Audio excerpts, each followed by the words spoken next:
Y estamos grabando ahora. Muy bien. Bueno, vamos a empezar. Ya si se unen más personas, con mucho gusto les vamos a dar ahora la entrada. Quiero agradecerles a ustedes que están presentes el darse tiempo, el estar por aquí. Para mí, en lo personal, es un gusto poder recibir a Gabriel Ramos, doctor en literatura, lengua y literaturas hispánicas por el Colegio de México y actual profesor investigador de la Universidad Autónoma Metropolitana Azcapotzalco, y que viene a presentar, o que, digamos, tiene un libro reciente, que es este libro que nos motiva, o que es el motivo de nuestra reunión, que es la experiencia surrealista en la poesía latinoamericana, con 4 autores, ¿no? Molina, Moro, Gómez Correa y Octavio Paz.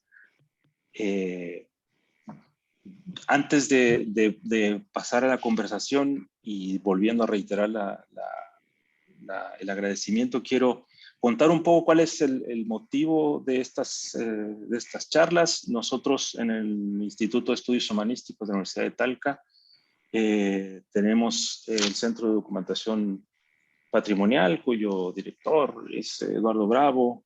La experta en conservación es Katina Vivanco. Tenemos también una experta en archivística, Cora Bravo. También está trabajando ahí Francisco Bravo también, quien es el encargado de reprografía. Bueno, ese equipo es un equipo heroico porque con muy pocos recursos entonces están sosteniendo la labor de conservación y de archivo y de comunicación, como bien dice su director, del patrimonio. Y el motivo de esta charla es doble, porque nosotros como universidad y el Centro de Documentación Patrimonial en particular, compró recientemente el archivo personal de los artistas chilenos Ludwig Seller y Susana Wald. De hecho, este año se ha presentado ya el catálogo de la obra de Susana Wald, que está resguardado ahora por el Centro de Documentación, además de una colección personal de otro de los compradores, digamos, de este acervo, Guillermo García, que es amigo del Centro de Documentación. Y bueno, entonces estamos a partir de hace un par de años resguardando los papeles personales tanto de Ludwig Seller como de Susana Wald. Y a partir de ahí, digamos, nuestro interés en el surrealismo empezó a crecer, sobre todo para poder darle visibilidad a este acervo y poder después, a partir de pequeños pasos, ¿no?, ir construyendo una investigación mucho más amplia del legado de Ludwig Seller y Susana Wald, ¿no? Y en ese sentido, el nombre de Gabriel surgió desde nuestras primeras reuniones con los miembros del archivo, porque Gabriel, yo sabía que había desarrollado una investigación de largo aliento, que fue también su investigación doctoral, ¿no?, que es la base de este libro. Y aprovechando que el libro se publicó el 2020, ¿cierto, Gabriel? Recientemente, el año pasado, pues se me ocurrió que, como parte de las actividades de extensión de nuestro Centro de Documentación Patrimonial, pudiéramos presentar el libro para los lectores chilenos. Entonces vamos a hacer esta presentación, que espero que quienes nos ven y nos escuchan ahora en vivo lo tienen más que presente, pero está también dirigida a quienes lo van a seguir viendo en diferido a través de las redes sociales del Centro de Documentación Patrimonial de la Universidad de Talca.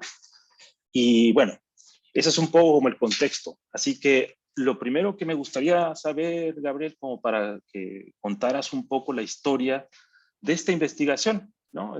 Que, que nos pudieras hablar quizás de dónde proviene este interés por investigar el surrealismo en América Latina.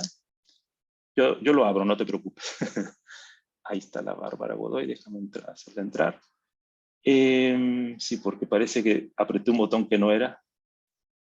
Y ahí está. Bueno, que nos pudieras hablar del origen de la investigación, en el sentido de que yo pienso, o sea, conozco más o menos tu trayectoria, ¿no? Como nos conocemos ya de hace bastantes años, conozco más o menos tu trayectoria, puedo imaginar en qué momento pudo surgir como tu interés en investigar sobre poesía, pero en particular quizás sobre el surrealismo, de dónde proviene, cuándo fue el momento, digamos, a lo largo de tu investigación en literatura mexicana y en poesía mexicana, en particular, en qué momentos te surge la necesidad, digamos, de abrir el horizonte hacia América Latina. Si nos puedes contar eso. Buenas noches, Gabriel. Buenas noches y buenas tardes, Iván, y muchísimas gracias por haber convocado y haber hecho posible esta presentación. Agradezco muchísimo la presencia de tus colegas del Instituto de Estudios Humanísticos y agradezco también la presencia de mis colegas acá de México. La investigación empezó para mí ya en América Latina. Empezó con la lectura del peruano César Moro y particularmente con Carta de Amor, que debe ser el poema más representativo del surrealismo en el orbe hispanoamericano, que está escrito originalmente en francés, está traducido por un poeta surrealista hispanoamericano, que es Emilio Adolfo Westphalen. Y en ese poema yo encontré una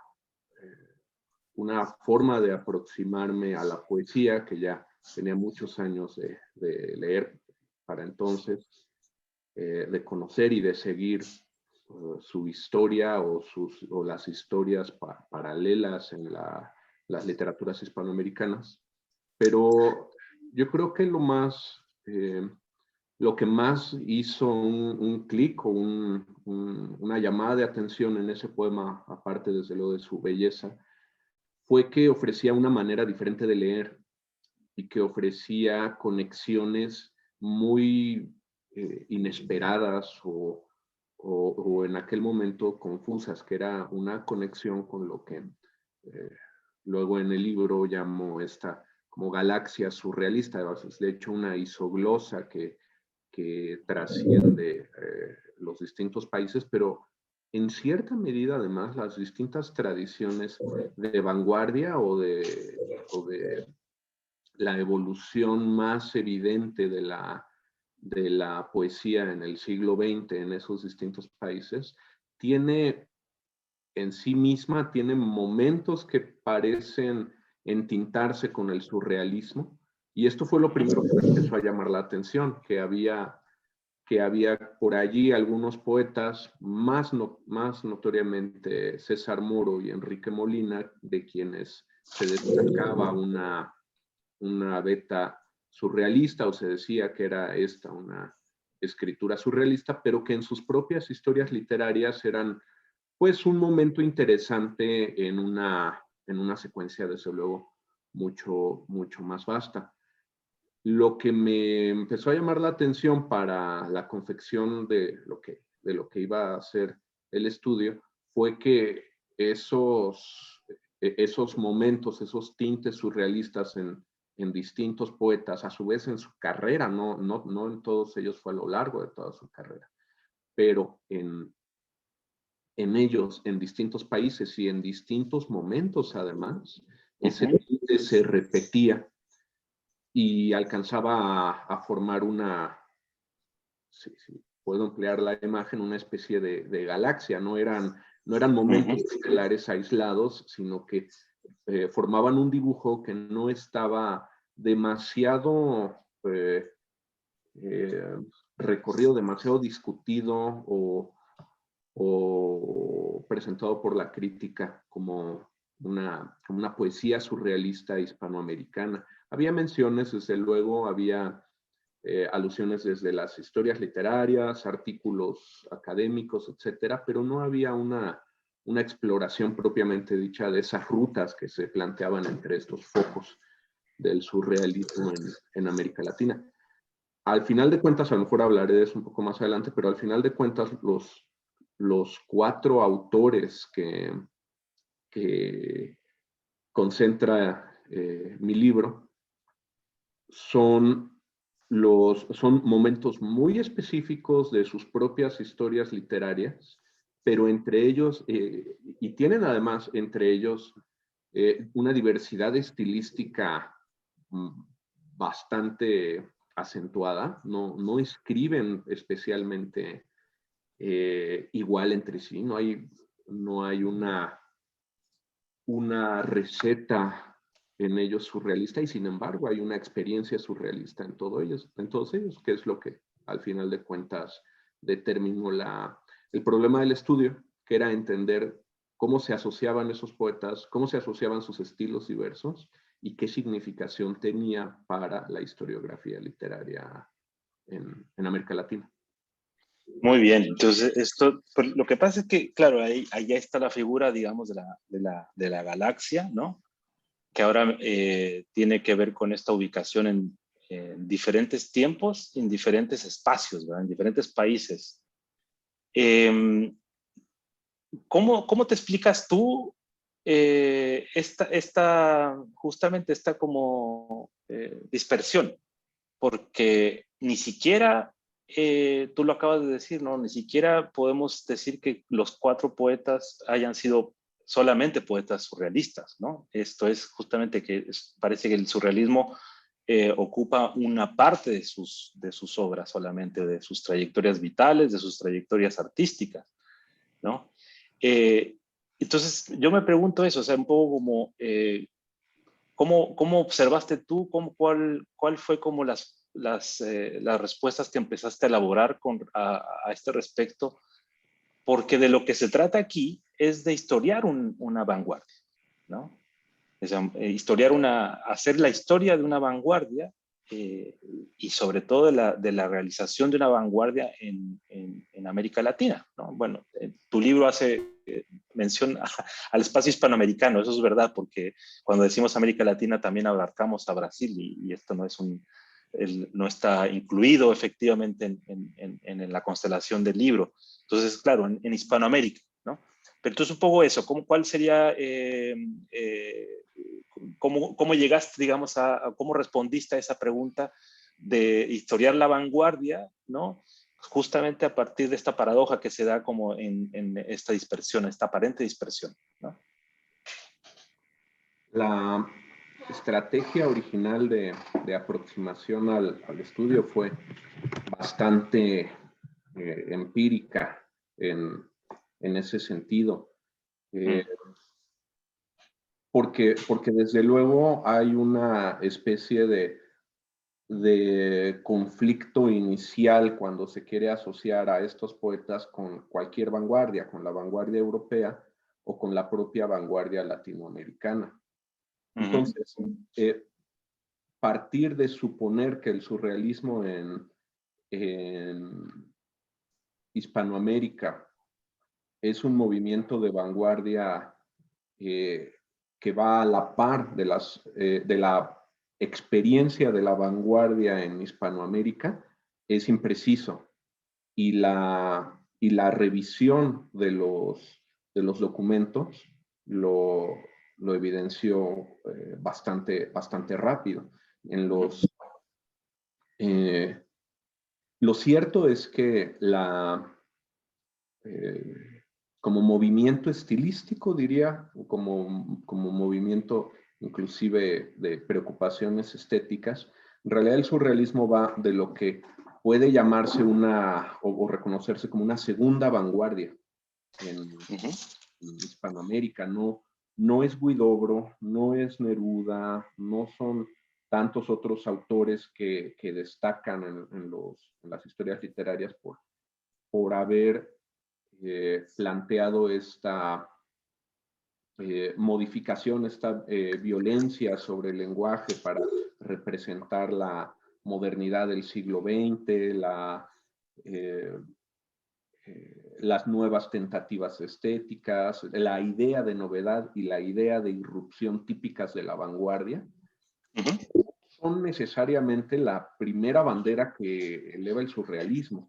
El surrealismo en Hispanoamérica, de hecho, si revisáramos con más detalle, provino del Segundo Manifiesto, es decir, de la manera como Breton concibe el surrealismo en el Segundo Manifiesto. ¿Y estamos hablando de qué año? 29. De más del 29, exacto. Y tiene esta idea de Breton de el surrealismo a partir de ahora, ¿no? El surrealismo, dice, ha cumplido una primera misión de irrupción, de rebelión, de crítica encarnizada contra modelos de organización socioeconómica bien definidos, ¿no? Pero dice, a partir de ahora el surrealismo es algo que se va a extender y es algo que debería pasar a formar parte de nuestro pensamiento crítico y de una percepción estética más auténtica. Y los primeros poetas que escribieron obras voluntariamente surrealistas o con una conciencia del surrealismo en pleno, en la articulación de su discurso, que fueron Emilio Adolfo Westphalen y César Moro, parten de esa idea. De hecho, Westphalen, en Las Ínsulas Extrañas, que es del 33, no enarbola la idea de decir que ese fuera un libro surrealista, no lo proclama, vamos, como si fuera una vanguardia, pero el libro obedece completamente a preocupaciones estéticas y estilísticas surrealistas. Y lo que es muy interesante para el caso del surrealismo como, no sé si como vanguardia, pero sí como movimiento y especialmente como isoglosa en la literatura hispanoamericana, es que parte de lo que es una segunda etapa de la vanguardia hispanoamericana, desarrollada por autores que son más jóvenes que autores como Huidobro, como Borges, etcétera, que son algo más jóvenes, son una segunda promoción, podría decir, pero se extiende de una manera bastante continua, bastante activa, hasta lo que después dio en llamarse como neovanguardia, a mediados de la década de 1950. Y entonces aquí hay un problema de valoración de mucho interés, y es que se puede empezar a discutir el surrealismo si uno no pone atención a las fechas y a las experiencias propiamente dichas de los poemarios, y puede querer verlo como un movimiento de la vanguardia hispanoamericana o como un movimiento de la neovanguardia hispanoamericana. Lo cierto es que otro de los resultados para mí importantes del libro es una etapa que va según el libro, que va de 1938, el año en el que se escribe la tortuga ecuestre en México por parte de César Moro, a 1954, que es el año de Semillas para un himno de Octavio Paz. Hay desde luego algunas experiencias previas en las revistas desde el 28 y 29, desde luego, ¿no? En Argentina. El libro de Westphalen vendría a ser el primer libro surrealista, pero no se declara como tal, según mencionaba anteriormente. mientras que Moro se reconoce surrealista, cumple una serie de ejercicios comunicativos típicos del surrealismo, que son los que procuré tener en cuenta para elegir a los autores. Y después de Octavio Paz, después de 1954, habrá todavía autores, sobre todo argentinos, en esa década que se aproximan al surrealismo, que todavía lo discuten en sus revistas, y décadas después, que es el caso de Ludwig Seller, ¿no? de Susanna Wald y de otros escritores en distintas partes del mundo, hay esta como afinidad al surrealismo y en algunos casos queriendo cumplir aquel ejercicio como de inscripción a un partido o suscripción a una revista, una declaración de principios, una adopción, una integración a un movimiento surrealista que se asume, persiste como un oleaje indetenible. Sigue avanzando, no es ya un ejercicio, que es, creo, una distinción importante que por ahí discuto también, la parte doctrinaria, ¿no? La suscripción al movimiento y a algunos de sus lineamientos de un lado, y del otro lado la incorporación a las propuestas estéticas, sobre todo, más que estilísticas. Ahí suele haber otra confusión de lo que el surrealismo significa como ejercicio de percepción, como ejercicio de comunicación y como ejercicio de participación colectiva, que también es un elemento importante. Todos estos problemas, digamos, de historia de la vanguardia, digamos, a mí me surgieron también en mis propias investigaciones, por eso creo que tenemos en algún sentido cierta coincidencia, porque al estudiar la revista mexicana de literatura a mediados de los años 50, coincide claramente con el momento surrealista de Paz, ¿no? Con la experiencia surrealista de Paz, por lo menos reflejada en su obra, ¿no? Y aquí viene una pregunta doble, porque, digamos, a la hora de hacer tu estudio, claramente tú tenías un antecedente insigne, famoso, que es Stéphane Bassiou, ¿no? Que en los años 70 armó esta antología de la poesía surrealista. Stéphane Bassiou, por cierto, que tenemos en el Centro de Documentación Patrimonial, nada más para que te prendas y venga. Tenemos la correspondencia personal entre Bassiou y Seller, ¿no? Porque entre ambos también entonces están planeando están conspirando, vamos a decirlo así, con respecto a cómo armar esta constelación hacia el pasado, ¿no? Entonces, claro, hablamos de Bassiou en los años 70, ¿no? Hablamos, y yo te planteaba también el problema de la Revista Mexicana de Literatura en los años 50, en donde hay una serie de movimientos y de revistas, poetas mexicanos que se rebelan contra Paz, ¿no? ¿Quién no? Pero bueno, ya en los años 50 surgía esta polémica contra Paz, pero con una polémica, digamos, sustentada en una evidencia, digamos, más o menos fehaciente, que es, usted dice que está escribiendo poesía surrealista, usted dice que el surrealismo está vigente cuando todos sabemos que murió en los años 20, ¿no? Le dice, por ejemplo, Elías Nandino, ¿no? Este poeta en la revista Estaciones, ¿no? En México en los años 50. Entonces, claro, la postura de Nandino, de Estaciones, de otros poetas mexicanos en ese momento es decir, ¿qué hay de surrealista? Que usted quiere ser surrealista, pero en realidad esto ya es cosa del pasado, ¿no? Bueno, entonces, para que me hables un poco de Bassiou como antecedente, para que me hables un poco de ese problema que pareciera ya un poco, ya lo avanzaste tú en esa distinción en las respuestas anteriores, pero para profundizar, ¿qué responderle o cómo enfrentar esa crítica, digamos, del surrealismo encerrado como vanguardia histórica que no puede salir de los años 20? El problema yo creo que parte de la restricción del surrealismo a ser solamente una vanguardia de los años 20, ¿no? Desde luego no se puede persistir en la recuperación de un evento definido, consolidado y hasta cierto punto clausurado,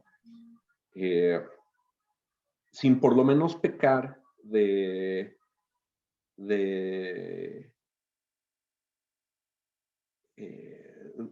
estar haciendo una copia o un eco, pero no una experiencia. Por cierto, recurro tantas veces a esa palabra para justamente ¿Qué sería la experiencia surrealista entonces? Conceptualmente, para distinguirla, ¿cuál es esa propuesta entonces que tú haces? Bueno, para ligar un poco lo que decía, la experiencia, propongo la palabra para distinguirla de influencia, ¿no? Correcto. Es decir, no hay rasgos estilísticos ocasionales, superficiales, reflejos ni ecos. No, no, no. Se trata de un ejercicio que desde su comienzo, desde la percepción que va a conducir a la manifestación de imágenes típicas del surrealismo, se estima surrealista. Pero no es tampoco, y es otro error de esa reticencia al reconocimiento de una escritura surrealista, no es tampoco el seguimiento de una receta. Paz mismo, en aquellos años y en buena medida respondiendo a esas preocupaciones, observaba, el surrealismo es más bien una postura, es una actitud, y esta actitud comienza en la percepción, es una actitud de la percepción. Esto es muy, muy importante y acaba por convertirse dicen, en una enfermedad sagrada, ¿no? De la modernidad, que es acaba por dejar de ser solamente una vanguardia. Tendríamos que reconocer. Empieza como una vanguardia, la etapa de los años 20 del primer manifiesto, de la primera revista en Francia, esa es la vanguardia surrealista, pero el surrealismo se distinguió de las vanguardias por quedarse como una actitud, sobre todo. Y aquí sí, como consolidando lo que animó a las vanguardias, una actitud crítica hacia la modernidad y hacia los modelos de coerción más o menos festejados con los que comenzó y avanzó el siglo XX. Eso de una parte. Ahora bien, la actitud en general en el estudio sobre el surrealismo era la observación de libros concretos con objetivos comunicativos también concretos, también definidos, que pudieran mostrar en qué consistía exactamente lo surrealista de los poetas más connotados por Basiu, por ejemplo, como parte de ese o dentro de ese movimiento. Entonces, la experiencia surrealista tendría una primera lectura lingüística, es decir, ¿en qué consiste la articulación propiamente dicha? Porque hay muchas discusiones sobre la afiliación, sobre la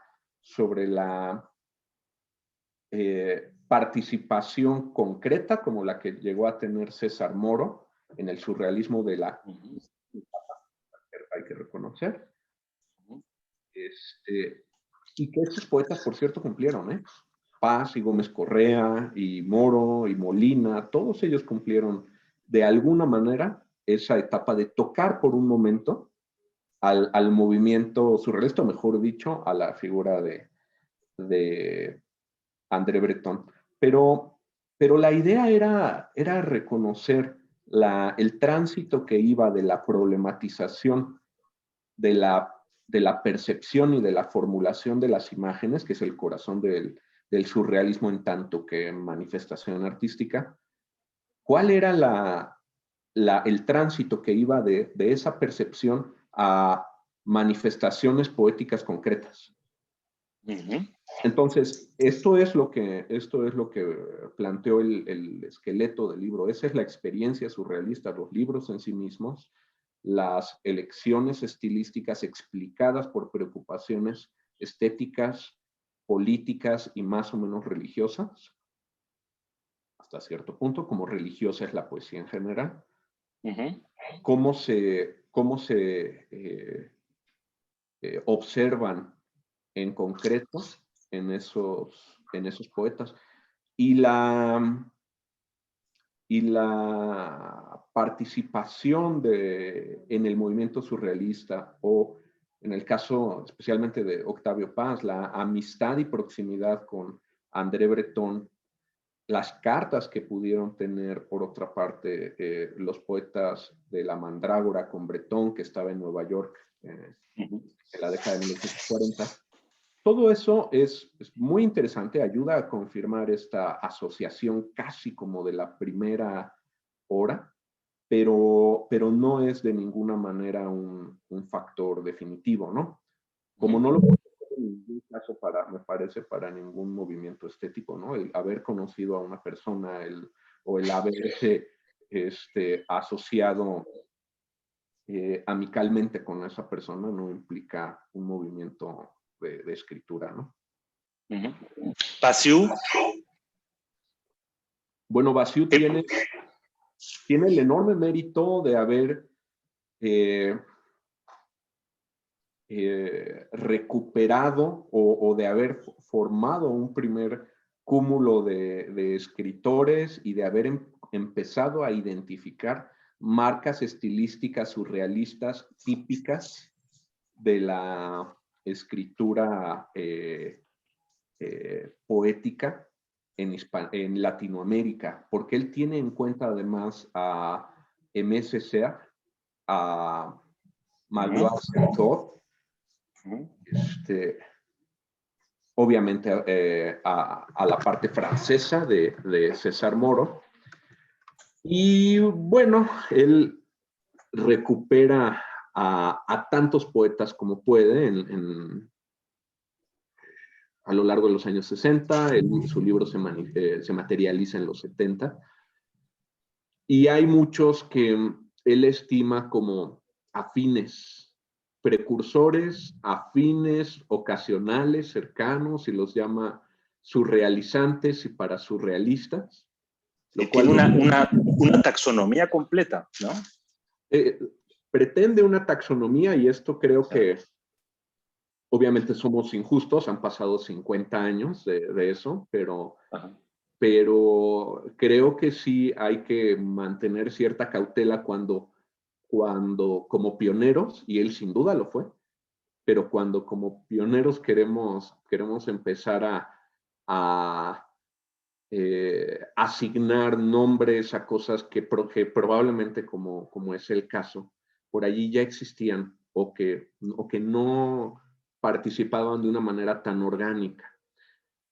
Basiu integra a poetas que no tuvieron ni proximidad, ni interés, ni siquiera marcas estilísticas tan afines al surrealismo, pero lo que sí tienen pueden ser cosas, hablo de los autores más extremos, obviamente están los 4 de mi estudio y otros muy importantes, Westphalen, Julio Ginás, Pellegrini, otros, ¿no? Pero creo que también allí en la parte que pudiéramos dejar atrás a estas alturas, hay poetas que se instalan allí porque proponen, por lo temático, porque proponen ambientes oníricos. Entonces, pues el sueño de Escipión sería surrealista, ¿no? Bajo esa luz, ¿no? Porque proponen ambientes oníricos de un lado, y esto de ninguna manera justifica todas las marcas que se tendrían que cumplir para identificar la experiencia surrealista. Tampoco necesariamente la sintaxis fracturada. No, eso es frecuente en muchos escritores surrealistas, pero no en todos, y de ninguna manera es en sí mismo una marca intrínseca del surrealismo. Y lo peor de lo peor, que probablemente no aparece realmente en vacío, pero sí en juicios ocasionales, en valoraciones a la ligera, llamar surrealista a lo que meramente no se entiende, pero no Claro. queremos decir que no se entiende, ¿no? Es surrealista, y probablemente esto justifica tanto al autor como al crítico, ¿no? Que lo mete en ese cajón desastre que entre más prolijo se observa, parece que más se justifica. Pero bueno, Sí. Vacío es un investigador de enorme importancia, en tanto que funda el tema. Octavio Paz lo valoró bastante en ese sentido. Ya está el trabajo en 1950 de Manuel Durán, por cierto, Claro. sobre poetas españoles, ¿no? De la generación del 27. Y después de Vacío está el trabajo con el que me entendí mucho mejor, de Julio Ortega, ¿no? Claro. Porque Julio Ortega hace una lectura de estos poetas del surrealismo sobre el ámbito general de la vanguardia hispanoamericana, y su postulado plantea que el surrealismo es esta continuidad de aquella vanguardia que en el orbe hispanoamericano se va integrando poco a poco.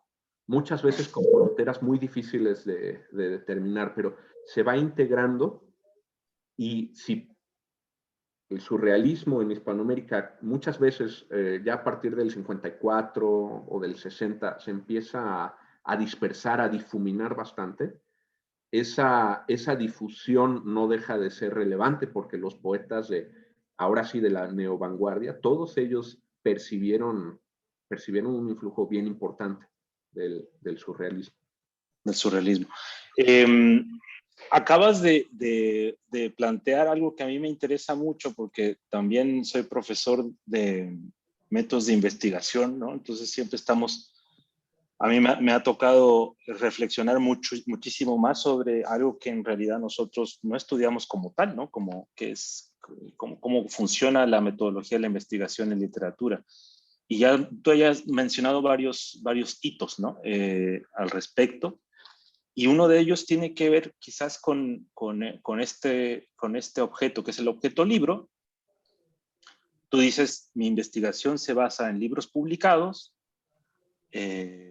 y esos son los libros, los poemarios de cada uno de estos autores son, digamos, las referencias que yo tomo para poner fechas, ¿no? 38, 54. Entonces, claro, eso es un procedimiento metodológico, ¿no? Partir de los libros, de la forma de circulación de la literatura más canónica, que es el libro, ¿no? Y además, pensado en términos de poesía, también metodológicamente quiere decir que es la consolidación de una obra, ¿no?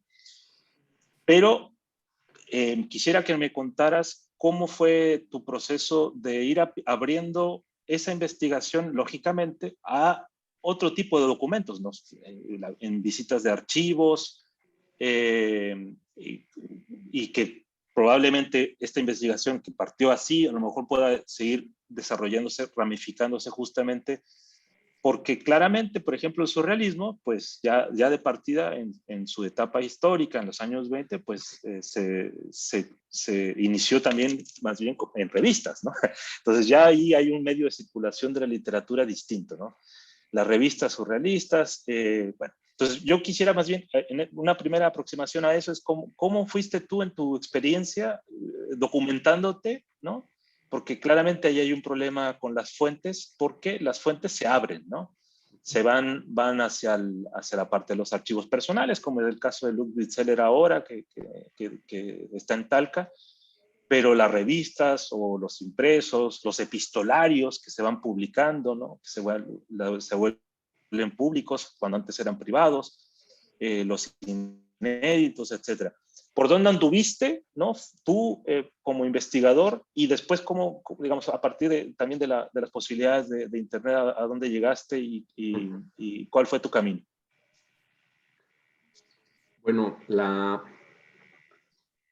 idea de partir de los libros, sin duda en su momento partió de una inercia acompañada de candidez, que después se iba a encontrar con un mar de documentación.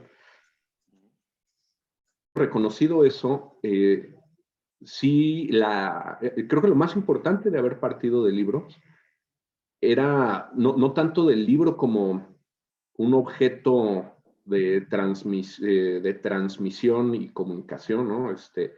Sino que desde luego pues lo es, pero más bien el libro como un objetivo de composición consolidado del poemario. Esto era importante porque hay muchos poetas que publicando en revistas de diversa índole o en revistas propiamente surrealistas, pues nos queda un rastro de apenas 3 o 4 poemas, que es otro estudio interesantísimo, que conduciría a un nuevo cancionero surrealista del siglo XX, ¿no? De esas piezas perdidas, de esas piezas desperdigadas, ¿no? Pero no, la idea era pensar en una obra que como concepción o como composición bien articulada hubiera sido visualizada de esa forma. Ahora, el primer libro que entraba para mí en ese registro es un libro que no se publicó sino hasta 1956. La Tortuga Ecuestre se escribió en 38, se le asigna siempre ese año, pero tuvo pero tuvo algunos intentos fallidos de publicación, suscripciones que no alcanzaron más que 1 o 2 personas interesadas y no apareció en vida del poeta. Entonces allí... Póstumo, entonces. Es póstumo pero la reflexión sobre ese material entonces que yo ya estimaba como libro, era al mismo tiempo, si lo quería ver en su contexto, era una obra conocida solamente por sus amigos. Léase como sus amigos, Emilio Adolfo Westphalen, Enrique Molina, Javier Villaurrutia, digamos, personalidades clave. Algunos poemas de La Tortuga Ecuestre aparecieron con todo en la antología de Dudley Fitz, que es del 42, me parece, en Estados Unidos, en New Directions, creo. Y por allí se habría comunicado uno que otro poema de ese libro, pero era evidente que necesitábamos empezar a abrirnos. La segunda etapa todavía muy virtual de la reflexión sobre el discurso de esos poemarios era el contexto inmediato del propio autor, ¿no? Como el contexto, ¿no? de esos poemarios. Y aquí sí es donde fui a parar a las revistas, a las cartas, muchas recuperadas cuando se hicieron públicas, por ejemplo, la correspondencia de Moro con Westphalen, que apareció en Lisboa y luego en la revista Vuelta. Esto fue de muchísimo valor. De una parte, conforme avancé el estudio, sobre todo cuando llegué a los argentinos y los chilenos, se volvió endiabladamente difícil la investigación. Porque teníamos algunos poemas sueltos de Enrique Molina, más o menos rápido llegamos ya a la obra, pero de los chilenos no teníamos nada. Era algo que escuchábamos como a través de una pared. Sabíamos que estaban allí, sabíamos que tenían simpatías. Muchos de los otros espacios que estábamos investigando apuntaban a ellos, pero no los podíamos encontrar. Estamos hablando de 2004 a 2007 más o menos, que fueron los años más. Ya había Internet, ya había Google, pero todavía dependíamos de préstamos interbibliotecario y de la idea de que en alguna parte está la revista, particularmente la revista ¿Qué? ¿No? 1928 y 1930, ¿no? Inencontrable en buena medida. Era, casi solo podíamos soñar lo que esa revista integraba. Más allá de los préstamos en la Biblioteca del Colegio de México, la estancia de investigación en la Universidad de Harvard fue lo que resolvió buena parte de esos problemas. Esas bibliotecas tienen espacios muy especializados en literatura hispanoamericana y en materiales muy raros. Allí pude consultar el volumen 2 y último, o el número 2 y último de la revista ¿Qué? Lo pude tener en mis manos. Tuve en mis manos todos los libros que quería estudiar. El libro de Enrique Molina, Costumbres Errantes o La Redondez de la Tierra, también lo pude observar y copiar a mano y a lápiz, que era la única manera como se permitía. 1 o 2 poemas que después no volvieron a aparecer en ningún lado y que se dan a conocer presento en mi libro. Dibujos de Enrique Molina, seguramente entregados a la comunidad de hispanistas de Harvard en algún momento, ¿no? Obsequiados en alguna visita, algo por el estilo. Enrique Molina, bueno, también era artista plástico, entonces la edición que ellos tienen de Costumbres Errantes o La Redondez de la Tierra tiene un dibujo del propio Enrique Molina con un pájaro sobre la cabeza y una cuerda en su cuello. Y para el caso de los chilenos, también allí, pero de maneras muy... ahora con las herramientas que tenemos, sobre todo en Internet y con nuevos centros de documentación que aparecieron en los últimos años, eran recursos pues endebles, microfilmes, que es como pude ver la mayor parte de la mandrágora, digitalizarla, tener una llave, tener una USB que resplandecía cuando la destapaba, porque reunía allí todas las revistas de los autores que venía estudiando, los 7, 8 números de la mandrágora, el AGC de la mandrágora, cosas muy, muy específicas, muy extrañas, como Jimena, que es un documento surrealista por excelencia, en un modelo discursivo típico del surrealismo, que es el homenaje. Pues la publicación Jimena, como surrealistas fue Violet Nozière, ¿no? Un libro dedicado a una persona con distintos poetas. Bueno, así hizo la mandrágora. Esos materiales allí los tuve. No tuve todo, no pude ver sino hasta tiempos recientes, poco antes de la publicación del libro, el número 1 de la revista ¿Qué? Algún otro material y sobre todo cartas.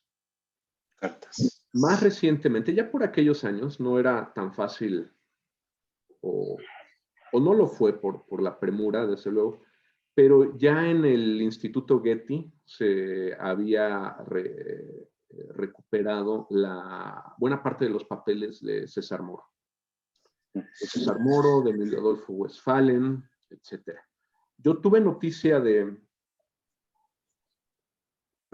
esa documentación más o menos por el año 2010, 2011, pero en tiempos recientes, sobre todo en esta década de 2010, que va de la existencia de la forma preliminar de este trabajo y antes de la forma publicada, los documentos que tenían en el Instituto Getty fueron valorados, organizados y presentados en un minisitio, de internet, que es el Centro de Documentación del Surrealismo en América Latina. Con mucho interés también en la Academia Norteamericana surgió,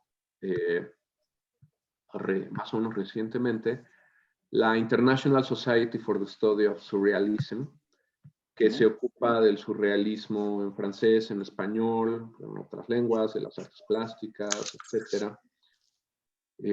Ellos tienen también un centro de documentación para estudiantes de posgrado, o lo están formando. No hay todavía acceso a esto, y en conversaciones más recientes contigo, que es también lo que anima esta presentación en este espacio, tener noticia de que se han recuperado los documentos, o de que se reúnen, de que se están valorando, integrando y poniendo a disposición de investigaciones, como decías, de largo aliento, ¿no? Para acabar de unir los puntos de una isoglosa más o menos por definirse todavía, pues es una excelente noticia que podamos acudir a revisar ya digamos, con calma, ya no escarbando en el 5º piso subterráneo de la biblioteca de Harvard, ¿no? Con lápiz y papel. Con lápiz y papel. Sí, sí, porque ibas al fondo reservado y solamente te dejaban pasar con lápiz y papel, sí. En la Houghton, y hay de uno si ponía las huellas dactilares sobre el libro, ¿no? Entonces, casi con los codos teníamos que detener el libro. Con guantecitos, sí. Con guantes, con las pesas y todo esto, ¿no? Entonces, muchos materiales ya se están digitalizando. También está, ¿sabes? Una página dedicada o que existe en torno a la figura de André Breton. Me parece que es andrebreton.fr, ¿no? Francia, en donde Guillermo Sheridan se metió a explorar cualquier alusión no conocida todavía del trato de los surrealistas con Octavio Paz. Y sacó por ahí un artículo muy, muy interesante. Son como aquellas fotografías que nunca vimos de alguien o muy conocido o de nosotros mismos en un ángulo novedoso, ¿no? Entonces, en esas fotos encontramos, en esas memorias de Breton, de Perret y de otros autores, vemos a los latinoamericanos en el París del 47 montando exposiciones, asistiendo a las tertulias, publicando, discutiendo el papel de la poesía en general, el papel de la poesía para América Latina, frente a los gobiernos latinoamericanos, etcétera. Gabriel, nos estamos acercando al final, pero antes de terminar, quisiera que clarificaras un poco esta idea de la isoglosa, ¿no? Es un término de la lingüística, ¿cierto? Que si no mal recuerdo de mis clases de lingüística, tiene que ver con dialectos o precisamente como formaciones dentro de una misma lengua dialectal, ¿no? Que semejan, digamos, a lo mejor estoy recordando muy mal, que semejan una especie como de onda que se comparte, ¿no? en un mismo espacio, ¿no?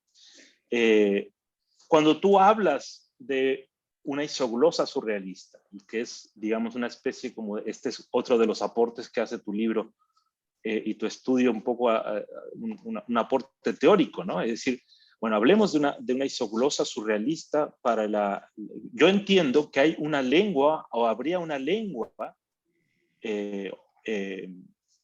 poética que uniría a estos 4 poetas, por lo menos en este principio, ¿no? Y que de alguna manera cristalizaría en una especie de estilo ese universo que es el surrealismo, ¿no?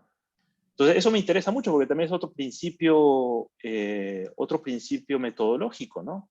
Llegar a capturar, vamos a decirlo así, a sacarle una foto a lo que compondría el surrealismo, esto es, en el estilo, o bien en la isoglosa, pero ahí te dejo la palabra a ti para que expliques un poco esta idea. Bueno, la idea de la isoglosa permite asociar a los a los autores en un contexto de comunicación efectiva entre sus libros. Es conocer a los autores de esa isoglosa, y ellos son los que están en el centro, en la parte más resplandeciente, entre muchos autores que van desde el 28 hasta los 60. Habría que reconocer las partes más tenues. Pero comparten sobre todo preocupaciones estéticas, ocasionalmente tienen algunas marcas estilísticas afines. La originalidad de cada uno de ellos es con todo ineludible, es muy importante.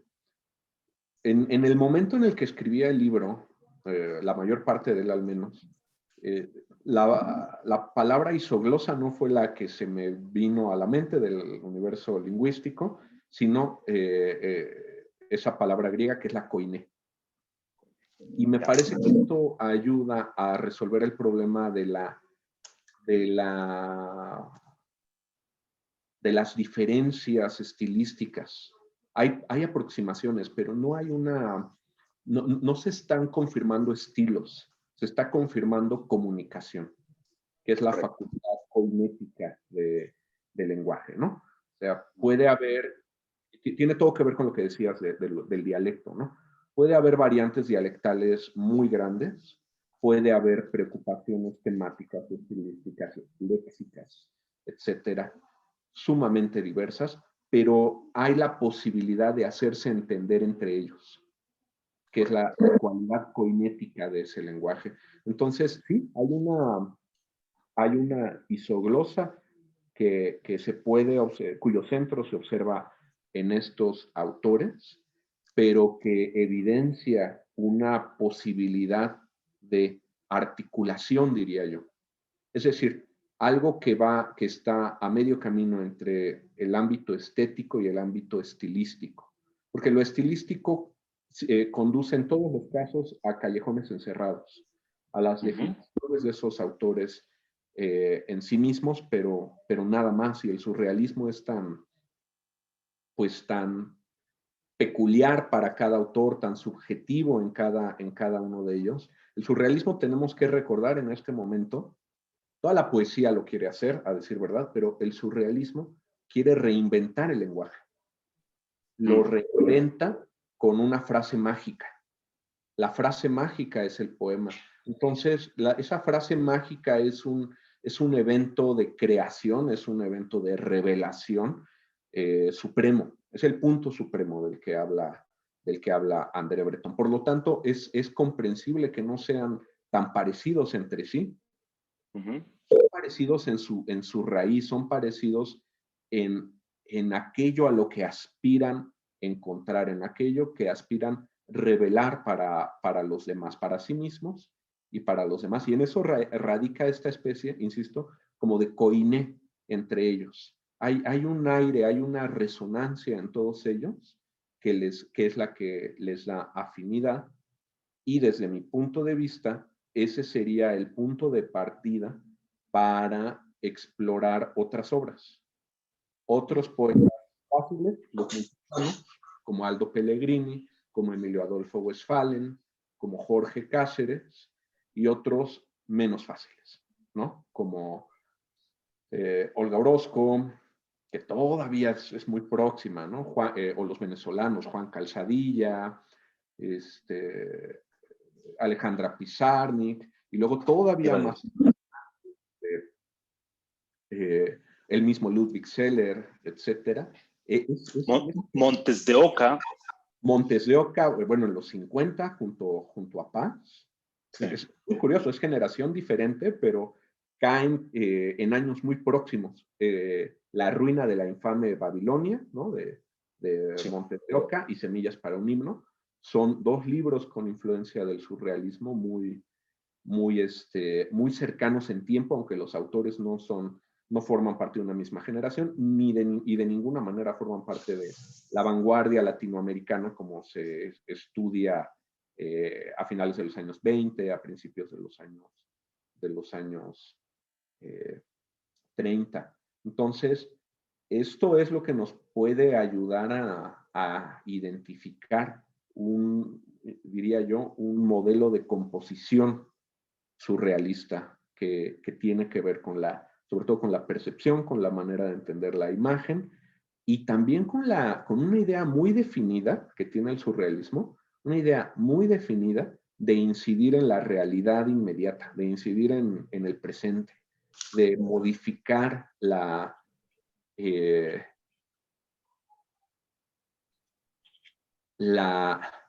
perversa, dicen, la perversa realidad, despertándola, curiosamente, ¿no?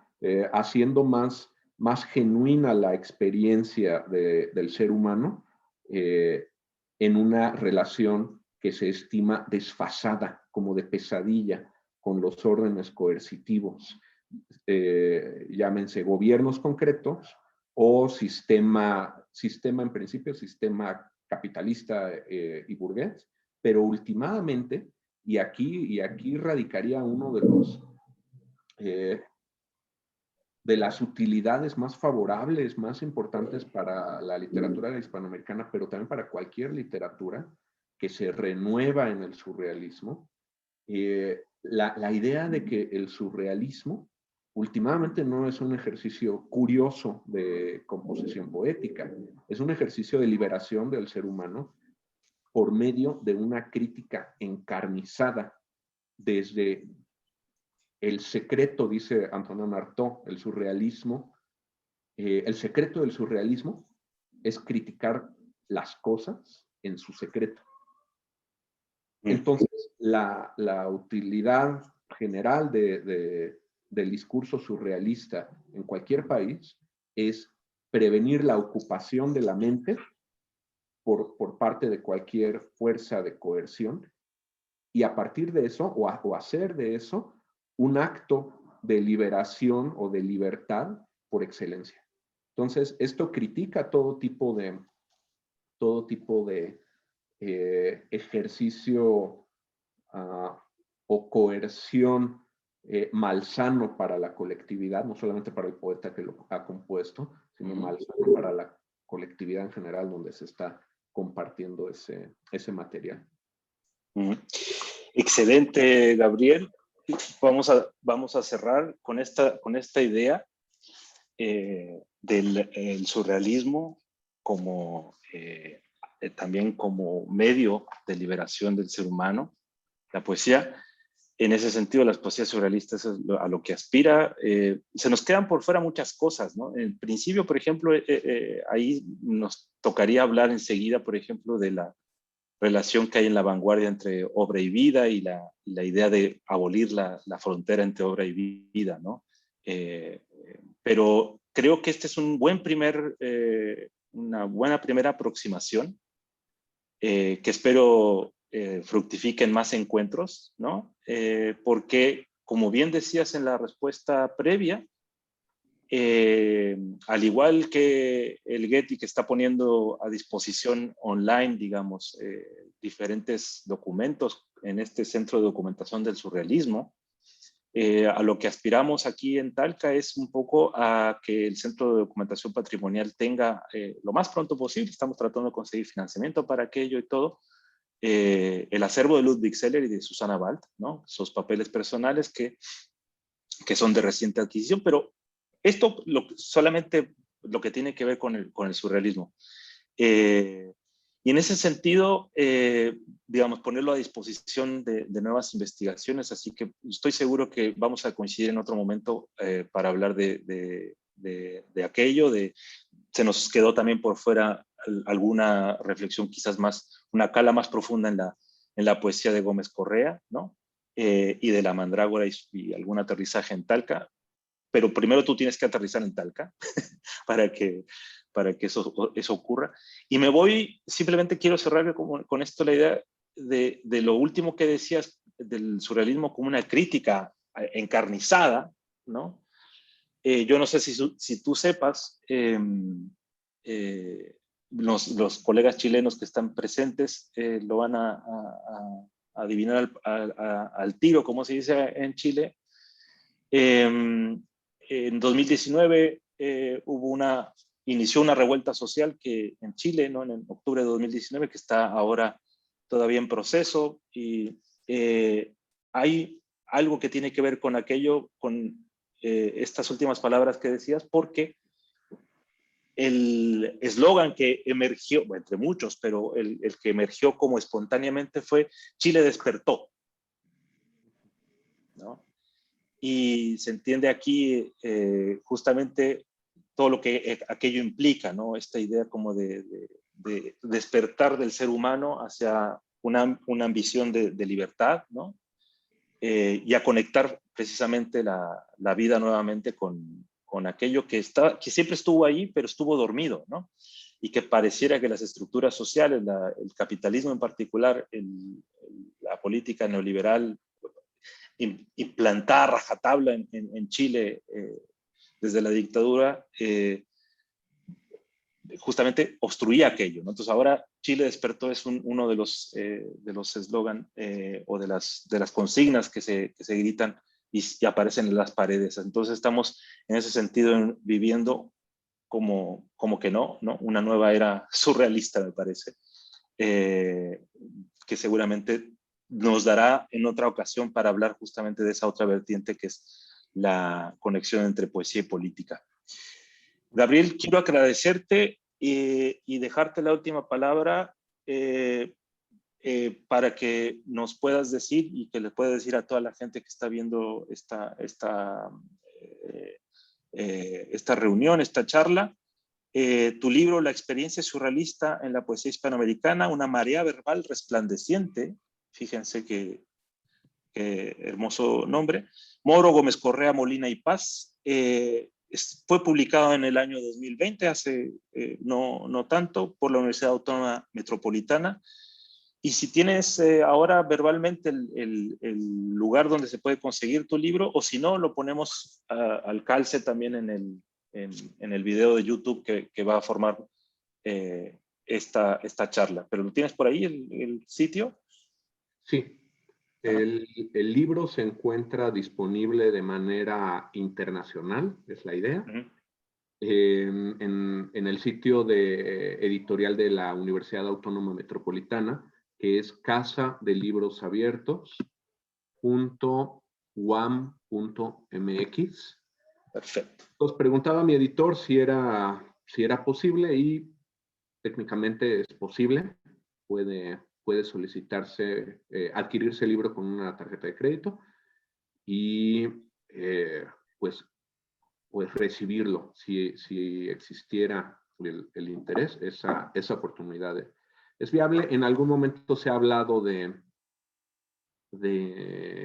libros digitales en la UAM. Quién sabe si más adelante se También abra existe esa esa posibilidad. Uh-huh. Bueno, Gabriel, muchas gracias. También muchas gracias a cada uno de los asistentes y bueno, gracias también por la atención a todos aquellos que han seguido esta charla hasta este momento. Y invitarlos a la siguiente que pronto vamos a anunciar debidamente a través de las redes sociales del Centro de Documentación Patrimonial de la Universidad de Talca y de la propia Universidad de Talca. Gracias, Gabriel. Muchas gracias, Iván, y muchas gracias a todos los que nos acompañaron por esta oportunidad. Hasta luego. Muy buena noche. Chao. Bye.